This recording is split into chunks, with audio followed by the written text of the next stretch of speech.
على رسوله الكريم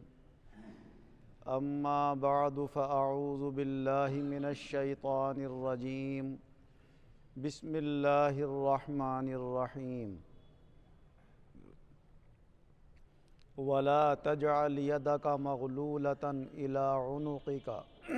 ولا تبسطها كل البسط فتقعد ملوما محسورا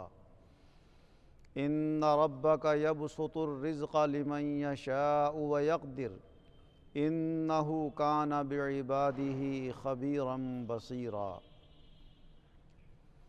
اللہ تبارک و تعالی اپنے کلام عظیم میں ارشاد فرما رہا ہے کہ نہ تو اپنے ہاتھوں کو اپنی گردنوں سے باندھ کر رہو کہ کچھ بھی خرچ نہ کرو، اور نہ پورا کا پورا ہاتھ کھول دو کہ سب لٹا بیٹھو اور بعد میں اپنے آپ کو برا بھلا کہو اور خود دوسروں کے سامنے ہاتھ پھیلانے کے لائق ہو جاؤ۔ بے شک تمہارا رب جس کو چاہتا ہے خوب وسعت کے ساتھ روزی عطا فرماتا ہے، جس کو چاہتا ہے ذرا تنگی کے ساتھ عطا فرماتا ہے۔ بے شک وہ اپنے بندوں کی خبر رکھنے والا ہے اور سب کچھ جاننے والا ہے۔ ہر چیز اس کے سامنے ہے، وہ دیکھ رہا ہے، کچھ اس سے چھپا ہوا نہیں۔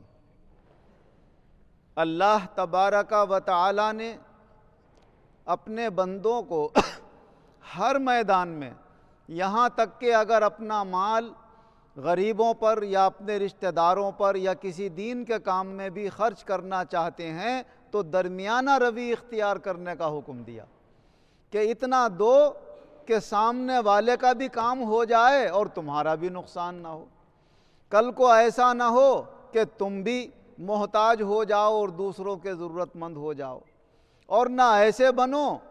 کہ بس کسی کا خیال ہی نہیں ہے، جو کچھ ہے سب اپنے ہی پاس دھر کے رکھ لیں اور بالکل بھی خرچ نہ کریں۔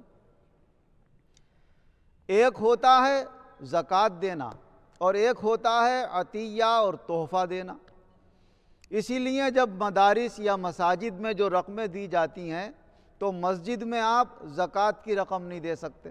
نہ اس کی تعمیر میں، نہ اماموں کی تنخواہ میں، نہ مسجد کی دوسری ضروریات میں، تو وہاں پر عطیات دیے جاتے ہیں۔ یعنی زکوٰۃ کے علاوہ جو ہمارا ذاتی مال ہے اس میں سے جتنی بھی اللہ جس کو توفیق عطا فرما دے، 100، 1000، 2000، 5000 جو بھی، تو مسجدوں کے اندر وہ اپنا زکوٰۃ کا مال نہ دے، اپنے عطیات دے۔ مدارس وہ کہ جن میں غریب طالب علم رہتے ہیں، ان کے کھانے پینے کا انتظام ہوتا ہے، ان کے لیے کتابوں کا کورس وغیرہ کا انتظام کمیٹی والے کرتے ہیں، کبھی کبھی ان کو کپڑے وغیرہ بھی بنا کر دیتے ہیں، بیمار ہو جائیں تو ان کے علاج میں بھی پیسے خرچ کرتے ہیں۔ تو ایسے مدارس کے اندر آپ اپنا زکوٰۃ کا مال بھی دے سکتے ہیں اور آپ اپنے عطیات بھی دے سکتے ہیں۔ اسی لیے ایسے منتظمین جو اس طرح کے ادارے چلاتے ہیں وہ دینے والوں سے پہلے پوچھ لیتے ہیں بھائی زکوٰۃ میں لکھیں یا عطیہ میں لکھیں، تو اگر زکوٰۃ کا ہوتا ہے تو زکوٰۃ میں لکھ دیتے ہیں، عطیہ کا ہوتا ہے تو عطیہ کا لکھتے ہیں۔ عطایا کا دیتے لیتے رہنا، ہدایہ اور تحفے ایک دوسرے کو لیتے دیتے رہنا، اس کی حضور صلی اللہ علیہ وسلم نے تعلیم فرمائی ہے۔ فرمایا ہدیے اور تحفے لیتے دیتے رہا کرو، اس سے ایک دوسرے کی دل میں محبت پیدا ہوتی ہے، اور اگر کوئی ناراضگی ہے تو اللہ تعالیٰ اس ناراضگی کو اس تحفے کی برکت سے دور کر دیتا ہے۔ جب آپ اپنے کسی ناراض دوست یا رشتہ دار کے یہاں کوئی تحفہ بھیجیں یا وہاں پر جائیں تو اسے احساس ہوتا ہے کہ بھائی اس کے دل میں گنجائش ہے ہمارے لیے، یہ ہم سے تعلق بنانا چاہتا ہے، جوڑنا چاہتا ہے، تو اللہ تعالیٰ سامنے والے کے دل کو بھی نرم کر دیتا ہے اور بگڑے ہوئے حالات اللہ تعالیٰ سنبھال دیتا ہے۔ بعض لوگوں کو اللہ تعالیٰ نے یہ بڑی توفیق عطا فرمائی کہ وہ بہت اپنے ہدیے اور تحفے اپنے ملنے والوں اور یار دوستوں کو لیتے دیتے رہتے ہیں۔ سب سے بڑا نمونہ حضور صلی اللہ علیہ وسلم کے زمانے میں انصار کے اندر ملتا ہے۔ حضرت انس رضی اللہ عنہ روایت کرتے ہیں کہ جب مکے کے مسلمان ہجرت کر کے مدینہ منورہ تشریف لے آئے اور پھر انصار نے ان کے ساتھ جو حسن سلوک کیا، اس حسن سلوک کا ذکر وہ حضور صلی اللہ علیہ وسلم کے سامنے ایک دن کرنے لگے اور مہاجرین حضور سے کہنے لگے یا رسول اللہ ہم نے کسی قوم کو کبھی ایسا نہیں دیکھا کہ جو دولت ہو تو خوب خرچ کرنے والے ہوں، کم ہو تو پھر بھی ہمدردی کرنے والے ہوں۔ فرمایا یہ جن کے درمیان ہم رہ رہے ہیں اور اپنے گھر بار چھوڑ کر مدینے میں جن انصار کے پاس آ گئے ہیں، ایسا ہمدرد ہم نے کسی کو نہیں دیکھا۔ فرماتے ہیں کہ اپنے باغوں میں سے، اپنی زمینوں میں سے آدھا ہمیں دے دیا، اور پھر یہ بھی کہہ دیا کہ بھائی آدھا ہم پیداوار دیں گے تمہیں، کام ہم ہی کریں گے سب۔ تو زمینیں بھی ان کی آدھی ہمیں دے بھی دی ہیں، اور ہم سے کہتے ہیں کام بھی مت کرو، آپ تو اللہ کے کام میں لگے رہو، دین کے کام میں لگے رہو، عبادت کرتے رہو، محنت بھی ہم کریں گے، اور جو پیداوار ہوگی اس میں سے آدھا تمہارا ہوگا، آدھا ہمارا ہوگا۔ تو بتائیے اتنی بڑی ہمدردی اور اتنی بڑی مہربانی کرنے والا کون ہوگا؟ ہمیں تو ایسا لگتا ہے یا رسول اللہ کہ ہماری ساری نیکیاں تو ان کو مل جائیں گی۔ تو حضور صلی اللہ علیہ وسلم نے فرمایا نہ،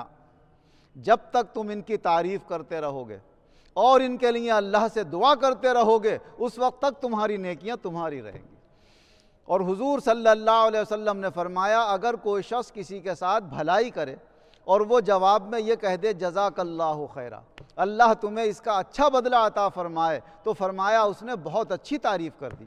اور جو اپنے اوپر احسان کرنے والوں کا اچھا ذکر نہیں کرتا، ان کے لیے دعائیں نہیں کرتا، فرمایا وہ شخص ناشکرا ہے جب وہ چھپاتا ہے۔ تو جو ظاہر کرتا ہے فرمایا اس کو شکر گزار مانا جائے۔ اور ایک حدیث پاک میں حضور صلی اللہ علیہ وسلم نے فرمایا من لم یشکر الناس لم یشکر اللہ، جو لوگوں کا شکر گزار نہیں ہوتا وہ اللہ کا بھی شکر گزار نہیں ہوتا۔ حضرت عبداللہ ابن عمر رضی اللہ عنہ سے روایت ہے کہ حضور صلی اللہ علیہ وسلم نے ارشاد فرمایا اگر کوئی تمہیں اللہ کا واسطہ دے کر تم سے معافی مانگے تو اسے معاف کر دو۔ اگر کوئی اللہ کا واسطہ دے کر تمہارے سامنے کوئی سوال رکھے اور تم اسے پورا کر سکتے ہو تو پورا کر دو۔ اور فرمایا اگر کوئی تمہارے ساتھ کسی بھی طرح کی بھلائی کرے جانی مالی، اگر تم اس کا بدلہ کر سکتے ہو تو اس کا بدلہ کرو، اور اگر بدلہ نہیں کر سکتے ہو تو اس کے لیے اتنی دعائیں کرو تم یہ سمجھو کہ اس کا بدلہ ہو گیا ہوگا۔ حل جزاء الاحسان الا الاحسان، اچھائی کا بدلہ اچھائی رکھا ہے اللہ تبارک و تعالی۔ اب ہدیے اور تحفوں کا لین دین بہت سارے موقعوں کے اوپر ہمارے اور آپ کے درمیان ہوتا ہے، خاص طور سے جب شادیوں کے موقع آتے ہیں۔ کسی کے رشتہ داروں میں بہن بیٹی کی شادی ہوتی ہے تو ان کے یہاں رواج ہوتا ہے کسی نے کولر دے دیا، کسی نے فریج دے دیا، کسی نے مشین دے دی، کسی نے پیسے دے دیے، کسی نے کچھ دے دیا، تو یہ بھی عطیہ کہلاتے ہیں ان کی طرف سے، اور بدلے کی امید نہیں رکھنا چاہیے۔ آپ سے جو بھلائی ہو رہی ہے وہ کر دو، اگر وہ کر سکتا ہے ٹھیک ہے، نہیں کرے گا تو اللہ دیکھ رہا ہے اور اللہ تمہارے احسان کا بدلہ کرے گا، تمہاری وجہ سے اس کے لیے آسانی ہو جائے گی۔ مگر اس میں بعض لوگ دکھاوٹ پہ بھی اتر جاتے ہیں، دولت مند ہیں، پیسے والے ہیں، کارڈ بھیج رہے ہیں تو اس پہ لکھا ہوا ہے بھائی کوئی تحفہ نہ دے، کوئی ہمارے یہاں لفافہ پیش نہ کرے۔ کیوں صاحب آپ اتنے دولت مند ہو گئے کہ آپ کے سامنے سب حقیر ہو گئے؟ اگر کوئی 100 کا نوٹ یا 200 کا نوٹ دے رہا ہے تو آپ اس کو حقارت کی نظر سے دیکھیں گے؟ یا تمہارے گھر کا قانون ہے؟ جب رسول اکرم صلی اللہ علیہ وسلم نے اجازت دے دی کہ ہدیے تحفے لیتے دیتے رہو ایک دوسرے کو، تو غریب دے رہا ہے تب سر اور آنکھ پر رکھنا چاہیے، امیر دے رہا ہے تب سر اور آنکھ پر رکھنا چاہیے۔ آپ دولت مند ہو کر جب کسی غریب کے یہاں جاتے ہو تو اس کی بیٹی میں دیتے ہو یا نہیں دیتے ہو؟ اور پھر آپ لکھ کر کیوں بھیج رہا ہو کہ صاحب ہمیں نہیں چاہیے؟ اب اس کی مرضی ہے، اگر دے تو لے لو، قبول کر لو اسے، کبھی ہدیہ اور تحفہ واپس نہیں کرنا چاہیے۔ حضور صلی اللہ علیہ وسلم نے ارشاد فرمایا اگر کوئی پڑوسن کسی پڑوسن کو بکری کا ٹوٹا ہوا کھر بھی بھیجتی ہے تو اسے بھی حقیر نہیں سمجھنا چاہیے اور اسے قبول کر لینا چاہیے۔ تو یہی نہیں کہ جو ہمیں زیادہ تحفے دیں گے، بڑے نذرانے دیں گے تو ہم قبول کر لیں گے، چھوٹے دیں گے تو ہم اسے حقارت سے دیں گے۔ آدمی کس دل سے دے رہا ہے اس کے دل کی قدر ہوتی ہے۔ تحفے اور ہدیے کی کمی اور زیادتی، قیمتی اور غیر قیمتی نہیں دیکھا جاتا ہے۔ تو یہ ہمارے درمیان اگر اللہ توفیق دے کسی کو پین دینے کی تو وہ پین دے دے، کسی کو توفیق دے جوڑا دینے کی تو وہ جوڑا دے دے، کسی کو توفیق دے کوئی اور سامان دینے کی تو وہ سامان دے دے۔ اس طرح سے ایک دوسرے کے ساتھ ہمدردی و مواسات کرتے رہیں اور ایک دوسرے سے عطایا کا لین دین کرتے رہیں۔ حضور نبی اکرم صلی اللہ علیہ وسلم کے پاس ایک شخص اونٹ لایا، حضور یہ تحفے میں قبول فرما لیجیے۔ جب وہ واپس جانے لگا تو حضور صلی اللہ علیہ وسلم نے 6 اونٹ اس کے جواب میں اسے دیے کہ لے بھائی یہ لے جاؤ۔ تو اس نے بڑی حقارت سے دیکھا کہ اتنی بڑی شان والے،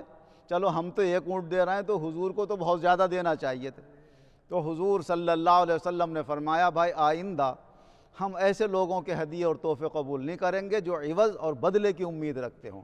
فرمایا یا تو ہم کسی قریشی کا تحفہ قبول کریں گے، یا کسی انصاری کا کریں گے، یا کسی قبیلہ دوس کا کریں گے، یا کسی ثقفی کا کریں گے جو قبیلہ بنو ثقیف کا، یعنی جن کے مزاجوں میں اللہ نے سخاوت رکھی ہے، وہ اللہ کی رضا کے لیے خرچ کرتے ہیں، محبت بڑھانے کے لیے خرچ کرتے ہیں، اس کے عوض اور بدلے کی امیدیں نہیں رکھتے ہیں۔ تو اگر ہم اپنے رشتہ داروں کے ساتھ بھی کوئی سلوک کریں تو یہ نہ سوچیں کہ ہم نے تو صاحب تمہاری بیٹی میں شادی میں یہ دیا تھا، تم یہ دے رہے ہو، ہم نے تو لفافہ اتنے کا دیا تھا، تم اتنے کا دے رہا ہو۔ منہ نہیں بنانا چاہیے، کیا معلوم اس کے حالات اس وقت کیا ہیں، اس کے دل اللہ نے کیسا بنایا ہے، تمہارا دل کیسا بنایا ہے، جیسا جس کا دل ہوتا ہے وہ ویسے ہی عمل کرتا ہے۔ اور جو کچھ دے دیا اس کے واپس لینے کی امید نہیں کرنا چاہیے۔ حضور صلی اللہ علیہ وسلم نے فرمایا جو عطیہ یا تحفہ کسی کو دے کر پھر اس سے واپس لیتا ہے تو وہ ایسا ہے جیسے کتا الٹی کر کے پھر اسے چاٹ لے۔ فرمایا اس سے بری مثال کوئی نہیں ہو سکتی۔ اللہ تبارک و تعالی ہمیں اور آپ کو آپس میں عطایا ہدایا تحفے اپنے اپنے مرتبے کے لحاظ سے لیتے دیتے رہنے کی توفیق عطا فرمائے، اور جو شریعت کے خلاف کام ہے اللہ ان سے ہمیں بچنے کی توفیق عطا فرمائے۔ آمین وآخر دعوانا ان الحمد للہ رب العالمین والعاقبۃ للمتقین والصلاة والسلام علی خیر خلقہ محمد وآلہ واصحابہ اجمعین۔ اے اللہ ہمارے گناہوں کو معاف فرما، آئندہ گناہوں سے بچنے کی توفیق عطا فرما، شیطان کے وسوسوں سے، نفس کے شرارت سے، فاسد خیالات سے، بدگمانیوں سے ہم سب مسلمانوں کو محفوظ فرما، ایک دوسرے کے ساتھ نیک گمان بنا، خیر خواہ بنا، بر وقت ایک دوسرے کی مدد کرنے کی توفیق عطا فرما، جو بیمار ہیں انہیں شفا عطا فرما، جو قرض دار ہیں انہیں قرضوں سے نجات عطا فرما، جو بے روزگار ہیں انہیں اچھے روزگار عطا فرما، جو برسر روزگار ہیں ان کے روزگاروں میں خیر و برکت اور ترقیاں عطا فرما۔ اے اللہ جہاں ہمارے مسلمان بہن بھائی ظلم کا شکار ہو رہے ہیں، مولا ان کے جان و مال، عزت آبرو، دین و ایمان کی حفاظت فرما، غیب سے ان کی مدد فرما، ان کے حامیوں کو شاندار فتح و نصرت، غلبہ اور کامیابی عطا فرما، ان کے مقابلے میں جو دشمن ہیں انہیں مغلوب فرما، ان کی طاقتوں کو توڑ دے، ان کی ہمتوں کو پست کر دے، اور ان لڑائی جھگڑوں فتنوں اور فسادات کو دفع فرما کر امن و سکون عافیت پیدا فرما، کھانے پینے کے بھی، رہنے سہنے کے بھی مبارک